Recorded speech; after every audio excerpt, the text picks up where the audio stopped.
All right. So hello and welcome to today's Info2Go webinar. My name is Annie Gaines and I'm the continuing education consultant here at the Idaho Commission for Libraries located in cold but sunny Boise, Idaho. Our webinars and other continuing education opportunities are funded by the Institute of Museum and Library Services.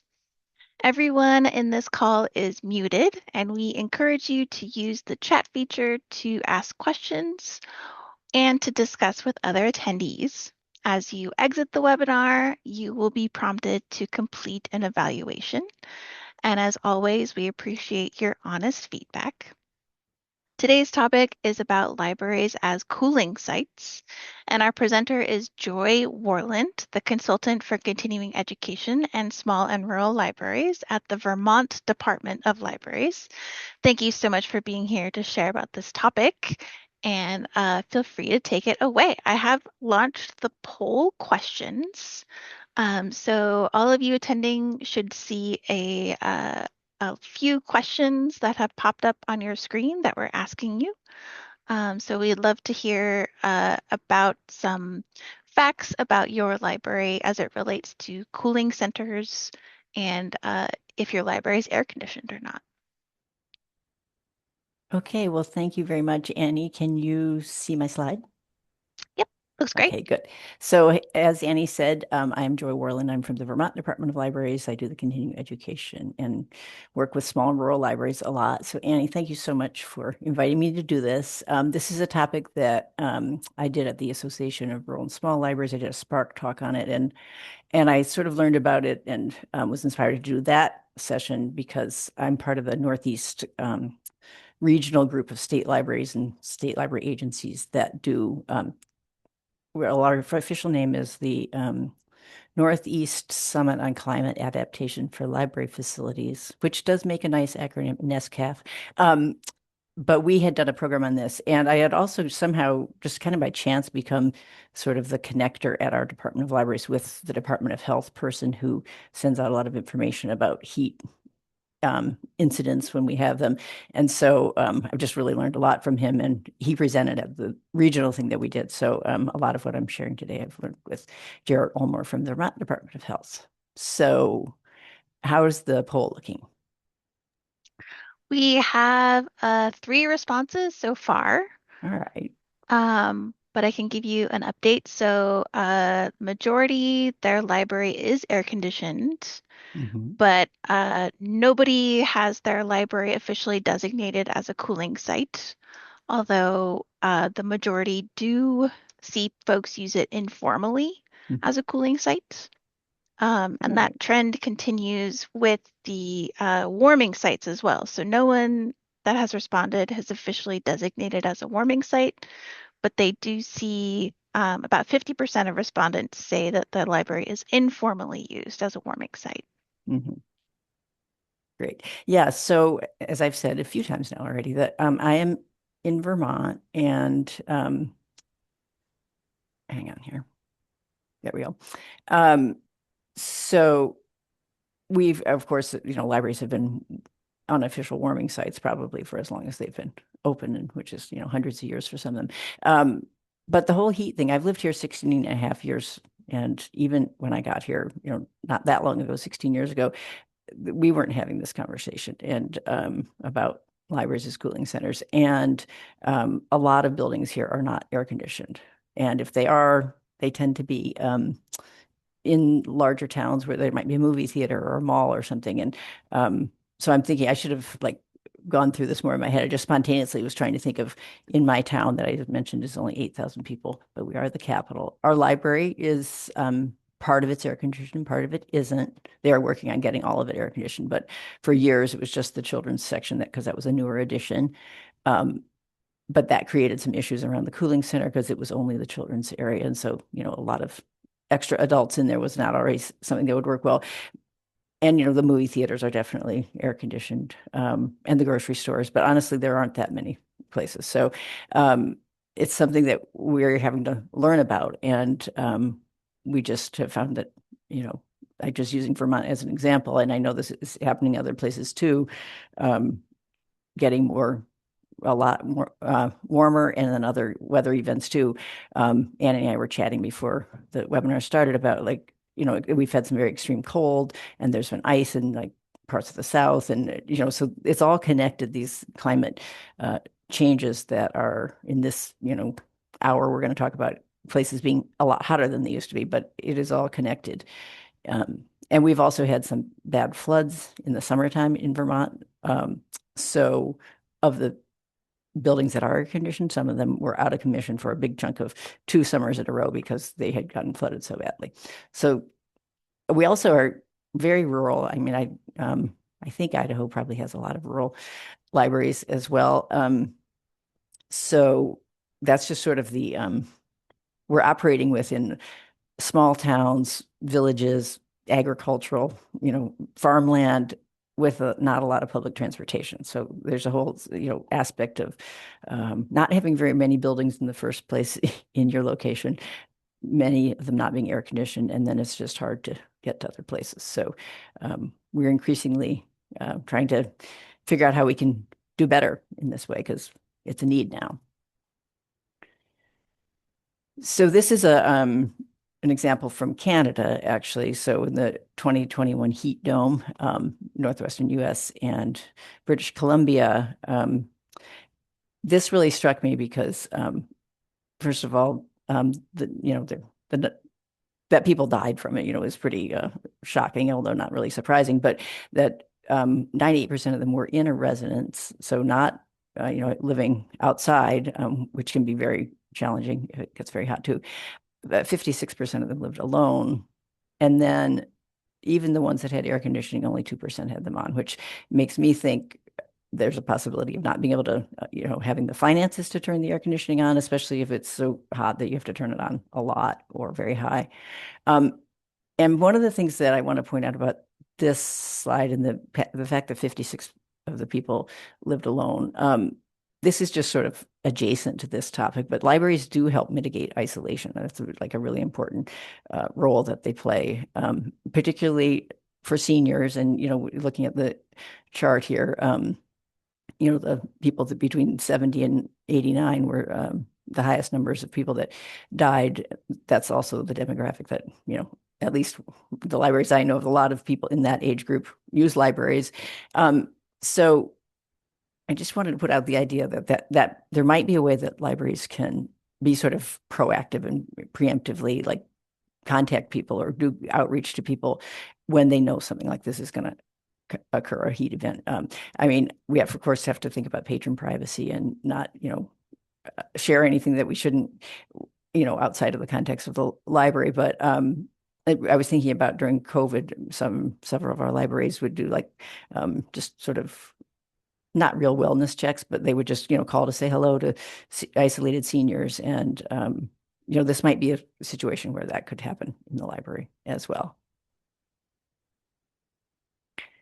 So here are the different levels that the National Weather Service, how they rank the risk and whether or not it's hot enough to trigger a warning. So I would say that we in Vermont have gotten definitely elevated risk and occasionally significant risk. But I just want to point out again that if we don't have the infrastructure even to deal with elevated risk, which, that doesn't actually trigger an advisory warning, but it's hard to deal with, if it's sustained 90 to 94 degrees and you're in a building that's not air conditioned or you're living on the street. So it's just, I think, good for library staff to be aware of this, for their own good and also to share with their patrons. You can do social media posts, so you can have signs up in your library about this. And our health department, I mentioned that I had developed a connection with somebody at the health department. They actually send out media tools. So, the language that you can put. We have a thing called Front Porch Forum, which I think is just in Vermont, but like Open Door, I think is like the neighbor to neighbor sort of communication, social media kind of thing. So like language that you could put on that or other social media or like send out in a newsletter. I mean, one thing about these is heat of advisories, we do usually know in advance. It's not like some storms, that come up and we had no idea it was going to be 95 degrees today. But so, we can preemptively get out in front of that. So some education around this might be interesting. I think our Department of Health sometimes will go to a location and do some, like a training, a workshop on dealing with heat. So that might be something you could host at your library. Um, and again, I want to mention the transportation again, because if you're out somewhere and you don't have transportation, even if there's a nice air-conditioned library where you can hang out and don't have to buy anything, and it's okay if you're there for several hours, you might not be able to get there. So that's an increased challenge.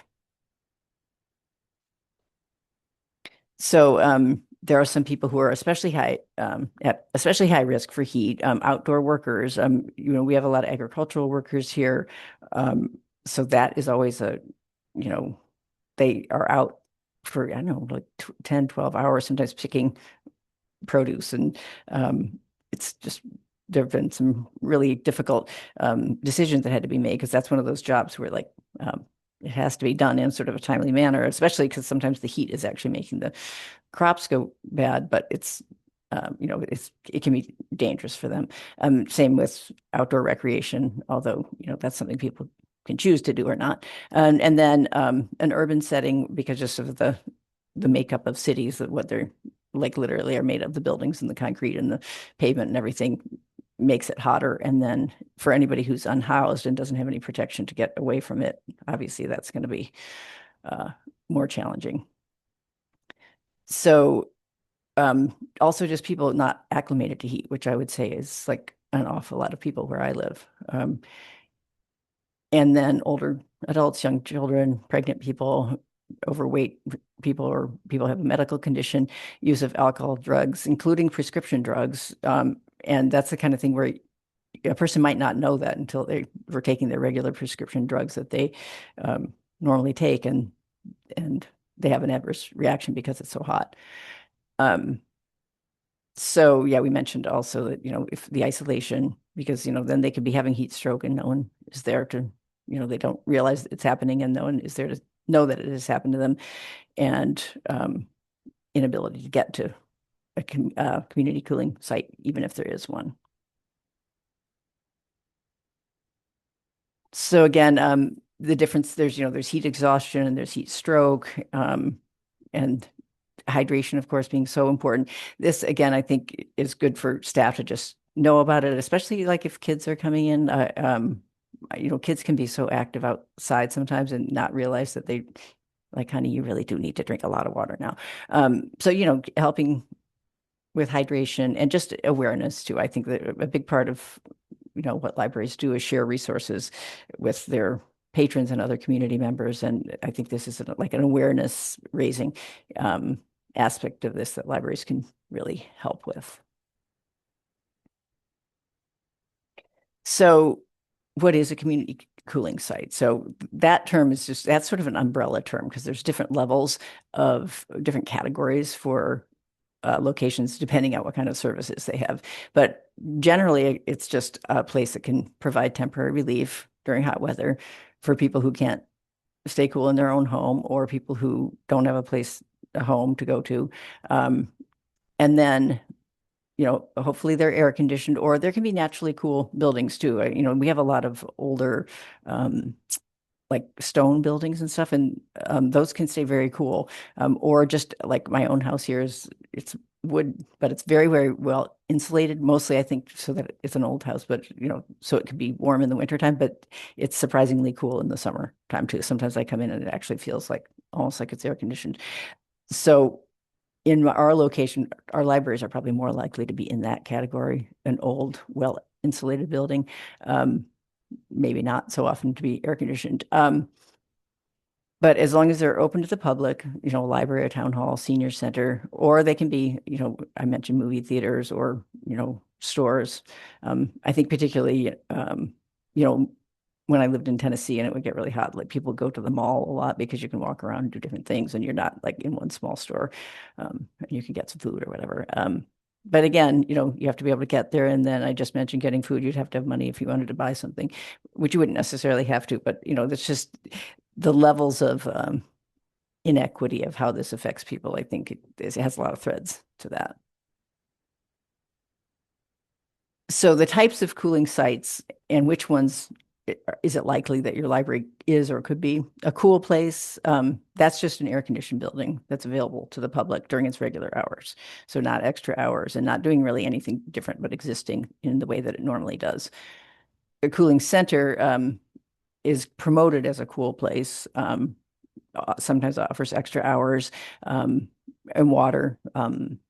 Even if they don't normally offer water. A cooling shelter would be air conditioned place that actually has overnight accommodations. And then another one that we do pretty well with in this rural state is an outdoor cooling site with water, mist tents, sprinklers, drinking water. So lots of libraries are cool places or outdoor cooling sites. I think it would be unusual for, I think, a library to be a cooling shelter.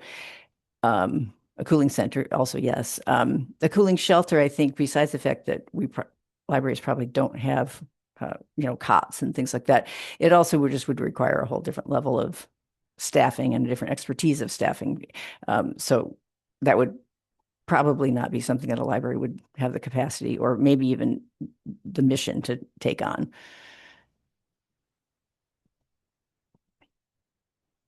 So here are some of the common characteristics of indoor cooling sites, and I encourage you to like look through it and see like where does your library fall on these things. I mean, I think that some of them are definite yeses, probably for all or almost all libraries. The free entry, restrooms, although we do have a couple libraries in Vermont that don't have restrooms, water, drinkable water, electricity, activities, and we'll talk later about whether you want to add extra activities or just, there's passive activities, of course, tons of those at a library, or maybe there's already existing programming. Typically, a library will have Wi-Fi and outlets for charging, although some libraries have like the strips that they can use to up that, if people are coming in when there are power outages or it's very hot, then they might have more outlets than they would normally have. Libraries are good at advertising, so be communicating about, yes, we are open these hours, yes, we have air conditioning, or we don't have air conditioning, but the basement is cool or whatever. And then you can ask if you think you're going to have food, which would be, I think, in the sort of the maybe category. It would be smart, I think, to partner with other organizations and or get volunteers to donate things. Maybe local food organizations could bring some of their food to the library. Because I think what we don't want to do in this situation is go way beyond the capacity, like staffing wise, budget wise, and even as I mentioned, mission. Like, we want to keep it within the boundaries of what the library is really there for, but maybe adding a few extra things to help the community in these situations. But you just within reason. This is going to be different for every library. The other thing, we have libraries that are not ADA compliant, or they they're not quite compliant, they're close, or they're working on it. So that's a real factor too, because you'd have to be very clear in your communication if you are promoting your library, even as just a cool place to come sit down, come inside. What are the accommodations? And because you also might be getting people that have never come to the library before. They might not have even thought about it. And then so they don't know what the situation is like. There may be a refrigerator at the library for medications, but there may be just like a really small one for staff's lunches or whatever. So that may or may not be something that you could help with. You may or may not have a separate room for families. So I mentioned, like, at my local library, the children's section is air conditioned. The other part of it, as of now, is not yet. So you'd have to think about that. And we also have some very small libraries, like we have ones that are actually only one big room. So like, how is that going to work out if you're letting other people in, and are you going to have, sort of an adult section, a kids section? So just thinking about that. The last couple of ones, on-site health and social services or law enforcement or other site safety officers, probably not something that a library is going to have unless they have them, like a weekly social worker that comes in or something. But that would just be coincidental if this, happened to happen at the time when someone like that was in. So that's probably not going to be something you can offer. But again, that's pretty far from the, purview of libraries anyway. So like to be able to manage you know, an emergency event at the level of, law enforcement is not, a typical thing, or even just a, small thing to add in. Um, so different libraries, I think, make different decisions about whether or not they're going to extend the hours to, have more coverage for people who need it, like if it's later in the day. The whole food situation. The question of pets comes up because, pets can, suffer from the heat as well. So different libraries have different regulations about that. Some libraries, especially our smaller ones, are sort of relaxed about that sometimes. But again, you would have to have some sort of, you know, plan to, like, if many people showed up with their pets. And then there's other libraries that just, it's too slippery of a slope and they just don't choose to do that. And I think, in conjunction with like the staff and the library board and maybe if you're a municipal library, the municipality, figuring out what is allowed legally in your building and just what your capacity is. And again, it's going to look different in different places.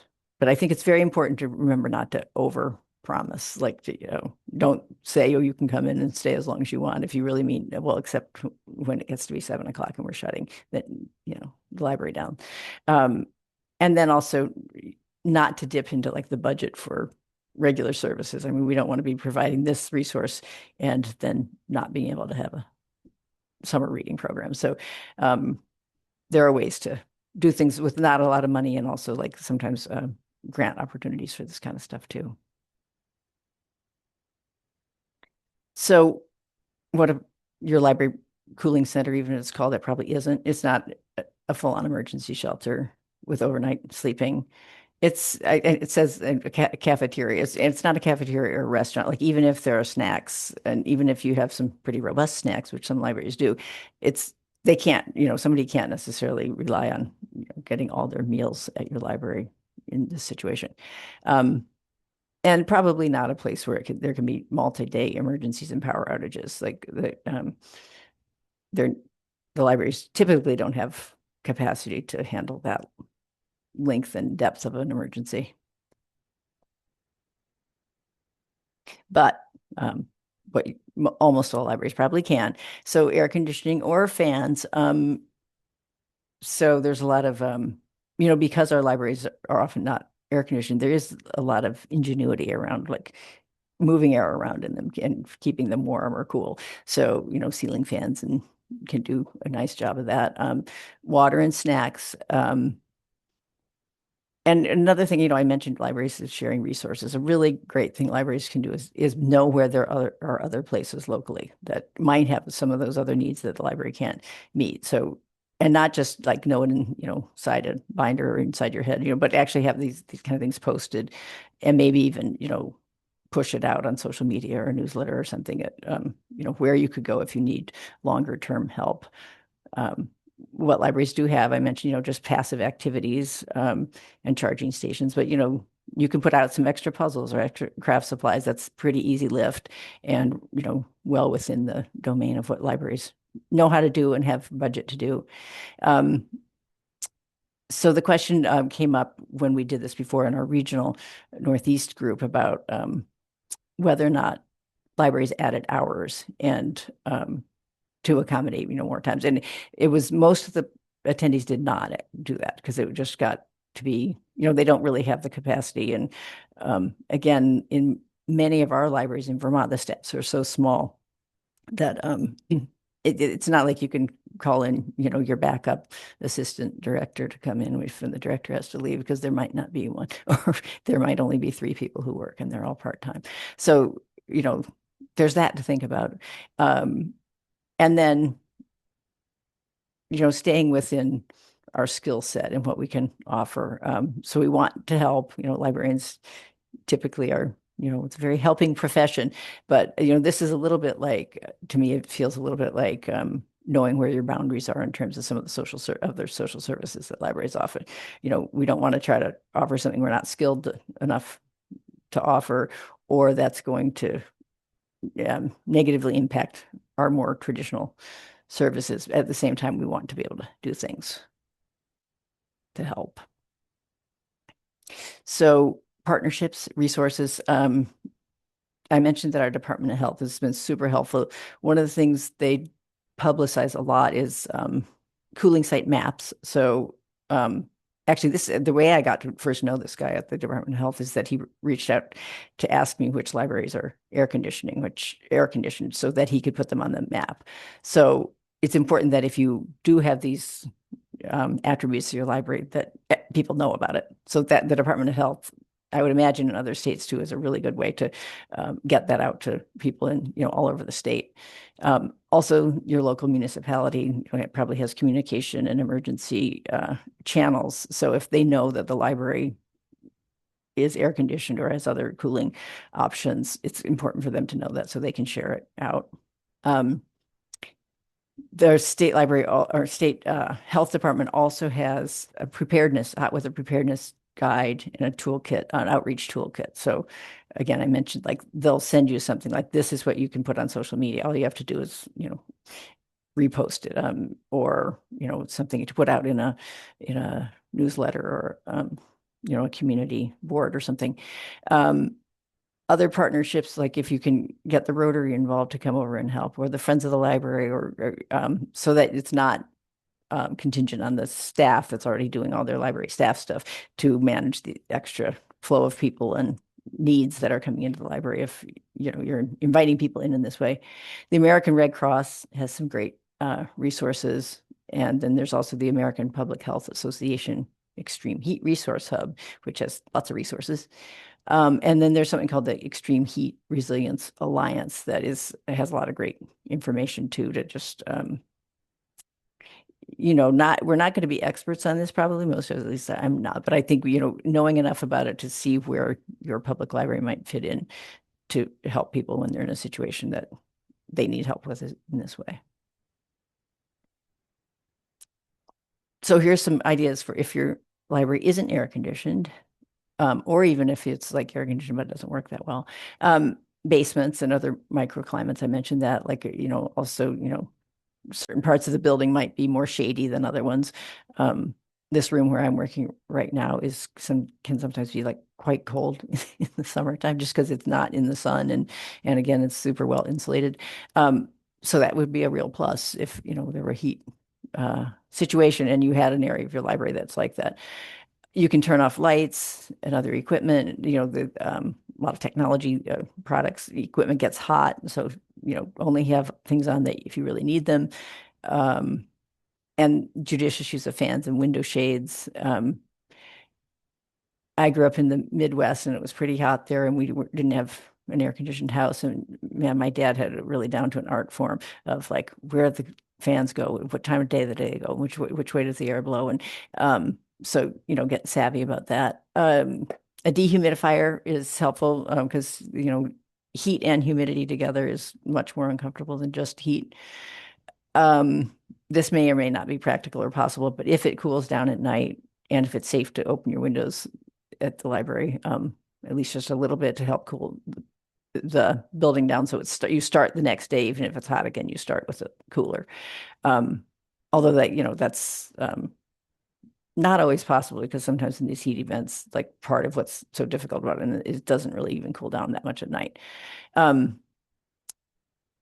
Establishing an indoor temperature for closing the building. So this is a little bit, counterintuitive to also being open for being a cooling center. But if your library was over 88 degrees, there might even be something in your contract, especially if you're part of a union, that says, what that temperature threshold is. But know what it is and have an accurate way of testing it. And, I would think about the communication around that. If you were to get to the point where it's like, it's 3 o'clock in the afternoon at the hottest part of the day, and you realize that we've gone over this threshold, or that you're going to go over it, you'd want to give people a lot of warning, and maybe this is where you could suggest some other places that they could go if the library is not able to accommodate them. Again, here in Vermont, we probably have more outdoor shaded areas than we have air-conditioned buildings.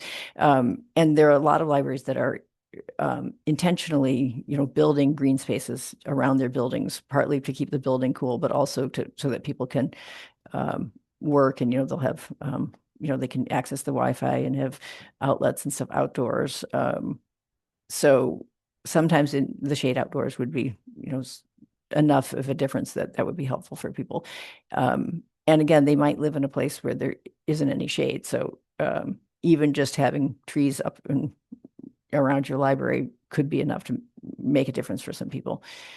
So again, the communication around it, like putting your pretty green space into the context of, and because we have this pretty green space, we're also cooler than some other places locally. So please, come hang out at our library.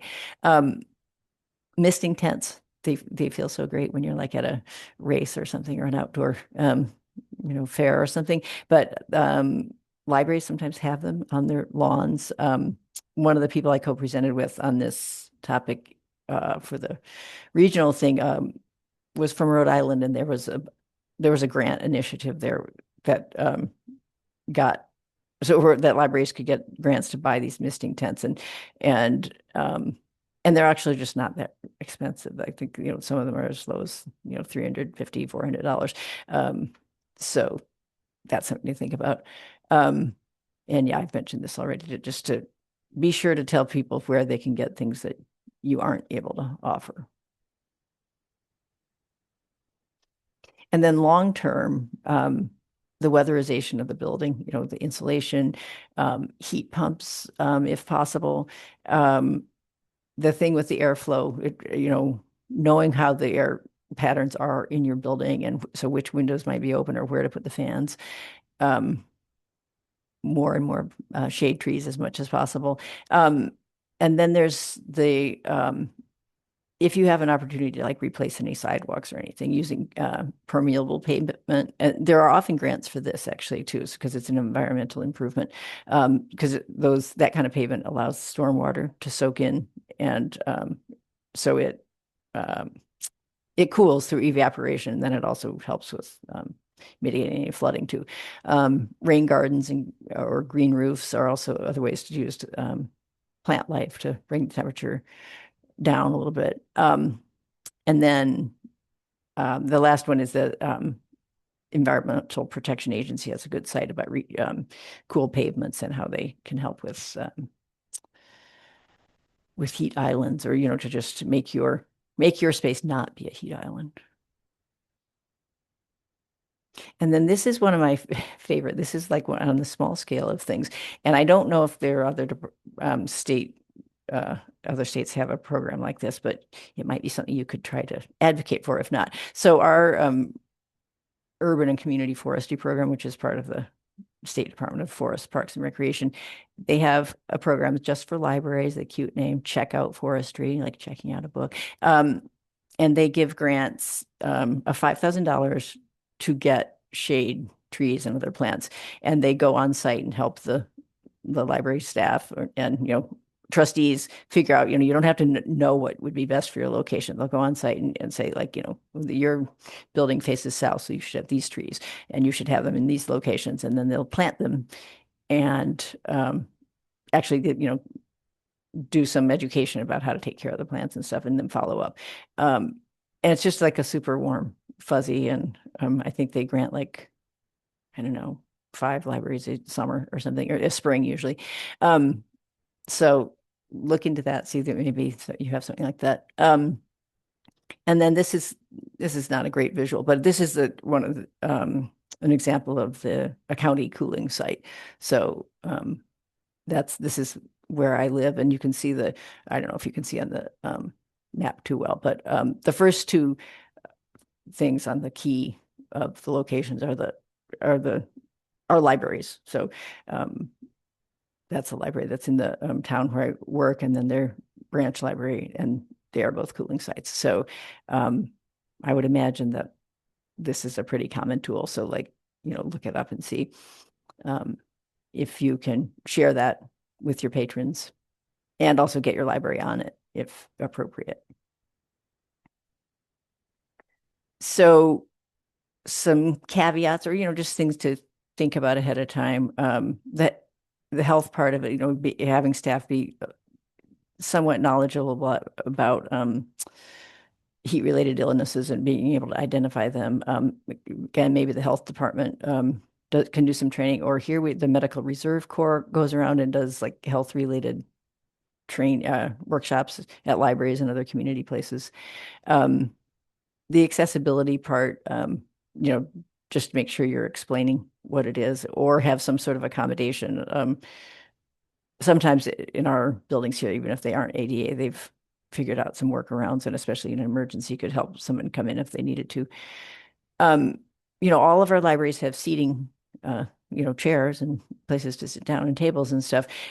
But we have to think about the number and the location of the seating, right? So there might be seating capacity to handle the kids that come in after school and all the people that are just coming into work a little bit. But is there enough extra seating capacity in addition to all that you could take in a lot of other people? Or, do you get out some of the chairs you use for programming and just set up more chairs? And then again, I mentioned this already, but thinking about how to manage the space, because there are going to be people of different ages, with different needs. Some people might be sick, so you'd have to figure out, like, are you going to, have a room where, like, are you going to let them come in? You probably are going to let them in because you wouldn't want to, be discriminatory and assume you knew that they had something. But, you have to just take into accommodation or into consideration where everybody's going to be, because there's going to be a lot of people with different needs using the space at the same time, which is always true of libraries, but, probably more in this case. The ventilation and HVAC, is it robust enough to keep up with increased occupancy? If it were me, if at my library, I would not know the answer to that. So part of it would be knowing who to ask that does know the answer to that. But, that would be a good thing to be aware of. So you could, cap how many people can come in. And then, of course, staffing is always a consideration. Even when I mentioned that I'll go get the chairs that you use for programming and set them up, well, the staff is already probably really busy without, spontaneously deciding to do that on a hot day. But if you know that one of these incidents is coming up, you can sort of preemptively maybe try to plan for it staffing wise. But then also be aware that sometimes, like many other things in libraries, you might not be able to do as much as you want to do because there just isn't enough staff. So, and then the cleaning and supplies, again, do you have enough to clean more frequently than you would if there weren't as many people in? Does the staff have time to go and, clean the bathroom, or does somebody have time to go clean the bathroom if they're being used a lot more? Do you have hand washing supplies and hand sanitizer and that sort of stuff? I mean, we did have practice in this sort of thing with COVID. So, I think a lot of libraries have a lot of supplies and are just, um, aware that they may have to use them in a way more than we might have before. But again, you can also ask for help. You could ask the friends of the library or the trustees to come in and give you some support. Maybe like the Boy Scouts or something would come and help, or I mentioned the Rotary Club people, just community members who are generous with time and might want to help out. And then there's also, you have to decide whether your library wants to do, not you, but, with the trustees have to decide, does the library want to engage with this? And if so, what are the parameters going to be? So you need policy, right? So who decides when the protocol kicks in, which can be trickier than it seems, because, like, what if this is supposed to be the board chair and the board chair is out of town or something? So, but I think the policy is going to be very helpful, I think, to the director, so they're not just left on their own trying to make a decision. So, have a policy about that. And then if there are extended hours, who's going to be there staffing? How many people will be there? How would it be funded? Because, if they work extra hours, they need to be paid, or maybe you use volunteers, but a plan for that, a policy for that. What services you'll offer. So are you going to add extra programming, or are you just going to do whatever you were going to be doing anyway, and then have the, you know, maybe show a movie or something in the kids' room or have more puzzles out, as I mentioned before. And, obviously there's always books if people need something to do. There's lots of books in libraries. Um, and then deciding about the pet thing. And if it's a yes, then, what are the parameters around that going to be? Like, is there a certain number where you'd have to say, we can't have any more animals in here right now? And this was an interesting thing when we did this before, and there were some libraries that were just like, oh, absolutely not. That is just that's a terrible idea. There would be such a headache for that. We don't let pets in normally, people unless they're service animals, they can't, someone can't bring a pet animal in. And so then there's this like graying of that policy. And then there were the other sort of ones that were like, yeah, I mean, as long as it's not too many, people can bring their dog. So I think, maybe somewhere in between would be somewhere to land on that. But along with the pet thing, like, are you going to not normally let pets come in, but when you're having a heat situation, yes. Or are you just going to keep it consistent? And so that segues into the code of conduct also. Like, what are you going to have the same code of conduct as you do in regular hours and regular situation?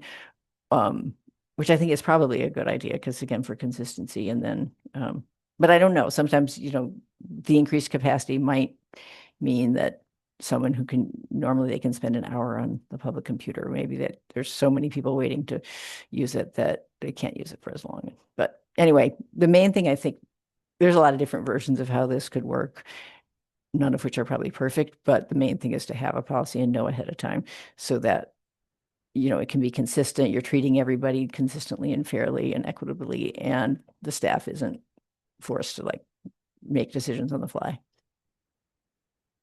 Yeah, I've already mentioned the communication thing, but I think it's so important. And I think this falls maybe into one of those things, like cool things libraries do, but they don't, but no one knows they do it. So, um, or very few people do. So, a lot of widespread, accurate information going out in multiple languages. That's another thing that if the Department of Health probably has this information in a lot of different languages. But sometimes the library knows how to reach the people who might need it in different languages, more than the health department who's like sitting in an office, you know, graciously paying for the translation and getting it out there, but they maybe don't have that connection to actually get it into the hands of people who need it as much as the library can help with that. Do get added to the cooling site map if it's appropriate. And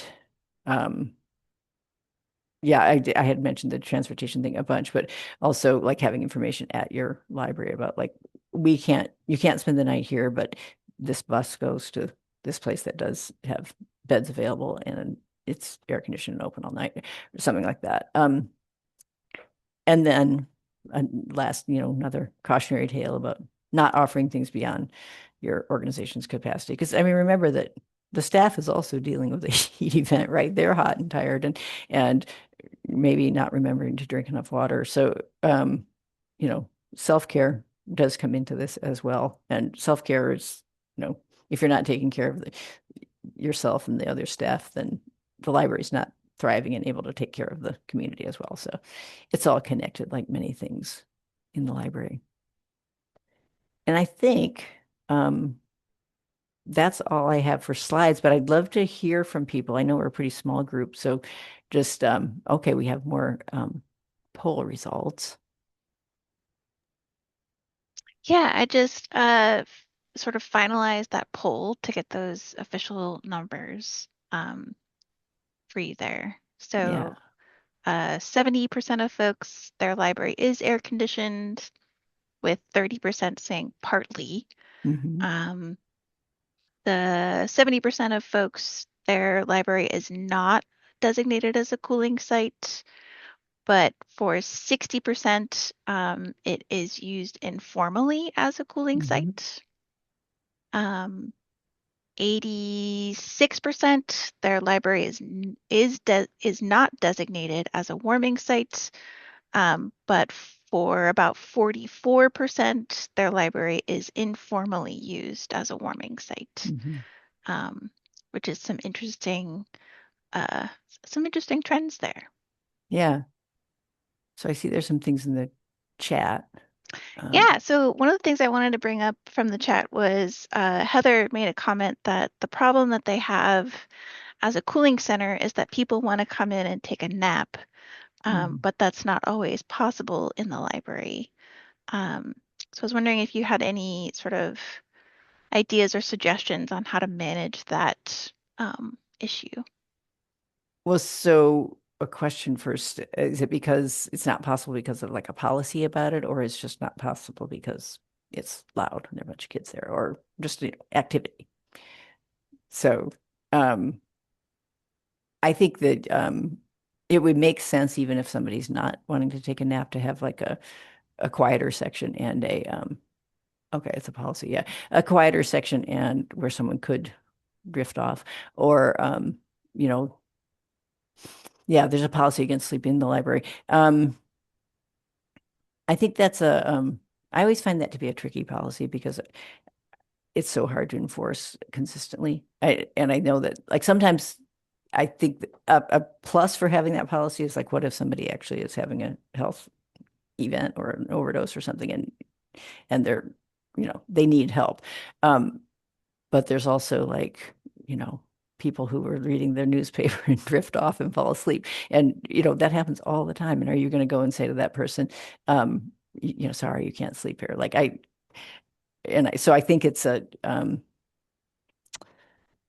tricky one to enforce. And I guess, that would be one of the things where you'd have to decide is, the code of conduct, are you going to change it because you're in this unique situation?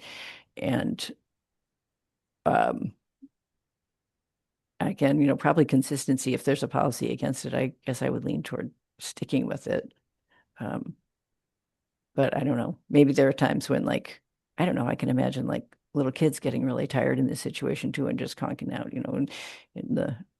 because they've been playing hard and it's really hot out. And um, so yeah, it's going to be case by case with, I think, with boards having to make a decision. Mhm. And it might be a good opportunity to partner with some other community space. Um, like if it's during the summer, maybe like a school gymnasium or something could have Hmm. enough space to sort of spread out sort of cots or mats or something that people Hmm. could nap on during the day. Um, or maybe like a church or something. Hmm. Um, and then another idea that I had, although I'm not sure it would work, is if the library was able to lend out like hammocks Mm. to sort of take advantage of like a green space next to the library, Oh, I love that. so that like people could sort of nap Yeah. with the help of the library, but not actually in the library. So that's sort of like getting around that rule. Yeah, and then that would just be a cool thing even in other situations to have in a library of things, that like Hmm. occasionally you want to try one out and see if you would use it that much. Um, yeah, I like that idea. And I was thinking that also in library things, there's fans like having or like, you know, that would be a very useful thing that somebody might not really need that often. Yeah, the cooling tent. I think that's really nice. Were there any other things that like you heard about in this today that were like, oh, I want to try that?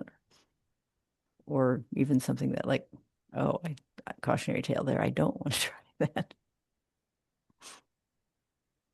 Uh,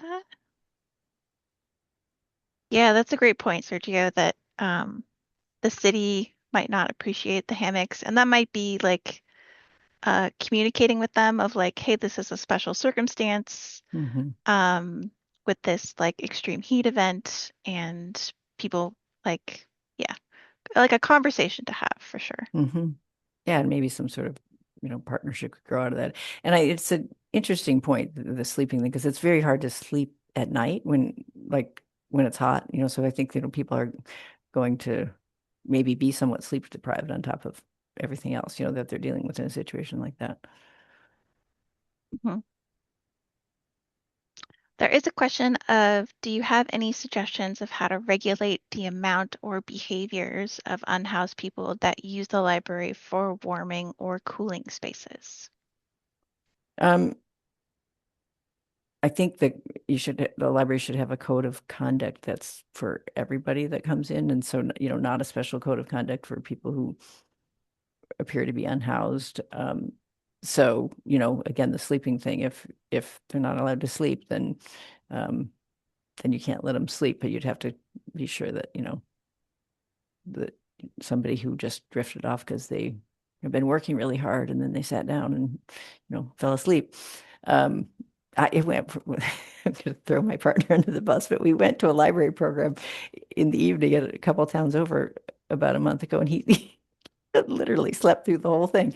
And I mean, I do that all the time in movie theaters, but I thought, like, see, now this is like, they wouldn't come tell this, middle-aged white guy, like, sorry, you can't, can't sleep. I don't think, I was a little embarrassed by it, but, there wasn't no one was enforcing a policy against them. So, um, yeah, so I think, if they're not doing anything specific and that you would ask another patron not to do, then I think, we should have some grace around letting them be in there and, not disrupt other people or, not, you know, like there may be, but the one that comes up a lot with this is like it's okay to eat in certain places in the library, but it's not okay to come in and set up a hot plate and cook a meal together, in the reading room or something. So, but that could be delineated in a policy, like, certain types of foods, drinks with a cover on them, or handheld foods can be used in certain areas away from the computers or whatever. Um, yeah, so I guess the consistency part of it, and not, I just feel strongly there shouldn't be a specific code of conduct for one population of people, or one, it's not really a population, but one category of people. It should be a Hmm. general code of conduct that is implemented consistently. Hmm. And again, that could be a great opportunity to like start a conversation with other community groups in the area. Because if you're noticing in the library that you're seeing a lot more folks that appear to be unhoused, sort of using the library as a warming or a cooling space, um, that could be an indicator of like a bigger issue in the community that some Hmm. other group could sort of step in and start to take a more active role in starting to help to um, provide other spaces or other services for these folks. Um, but that's a different way to go about it. Hmm. Yeah, and I saw that Julie wrote in like potential partners, community health department, civic groups, friends, city hall, local businesses. I think, in all sort of situations, the more all those kind of groups in the library are talking to each other, because, libraries do tend to see a different set of people than maybe are in some other places. Or they might also see people who are, um, their activities and their behavior is different in the library than it might be in other places. Um, Partly because it's a place where people can come and just stay for a long time, and as long as they're not breaking any rules, they are typically allowed to stay as long as they want to. But that means you're going to see them. You're going to see them when they're tired. You're going to see them when they're hungry. You're going to see them when they're more fresh and in a good mood, or a bit. We just see a spectrum of behaviors, and I think in a way that other community organizations probably don't as much. Hmm. I And mean, because it's libraries, not transactional either. Like, I don't know, I just think about, like, these same people go to the grocery store, but they go in and they get what they need and then leave. They don't mhm. settle in and like, I'm going to be here now for a few hours. And libraries also serve that role of like sharing a lot of useful information and kind of being that connector. Hmm. So it might be that folks like know of the library and know of the services that the library provides, but are unaware of some of the other things that are available to them in the community, perhaps from the local health department or other civic groups or local businesses that are offering things. So sort of playing up that information sharing Hmm. community connector role as well. Yeah.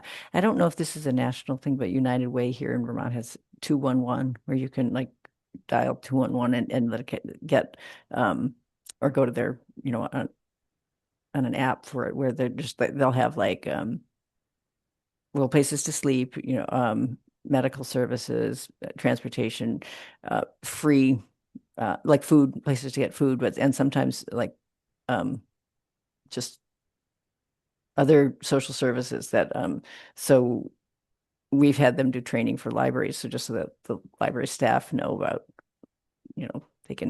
so they know how to navigate the site, which is, not as intuitive as it might be, but also just to let people know that there is such a site that has all these kind of a clearinghouse of social services, many of which are free. Mhm. I'm looking up, uh, looks like there's a few, um, several different 211 numbers, but I'm not sure if they're in every single state, Hmm. but it seems to be sort of spreading. Hmm. Yeah. Well, anything else? Any questions, comments? Nothing that I am seeing in the chat. All Uh, right. but thank you so much, everybody, Yes, for thank you all for of coming. your contributions and questions. And thank you so much, Joy, for coming virtually to Idaho to present about this topic. Yeah, Um, thank you for inviting me, and I thank you all for coming. And I'd love to hear what you're doing at your libraries. You can tell Annie, she can tell me. yeah, Yeah. that sounds great. Yeah. All right. Okay. Well, thanks.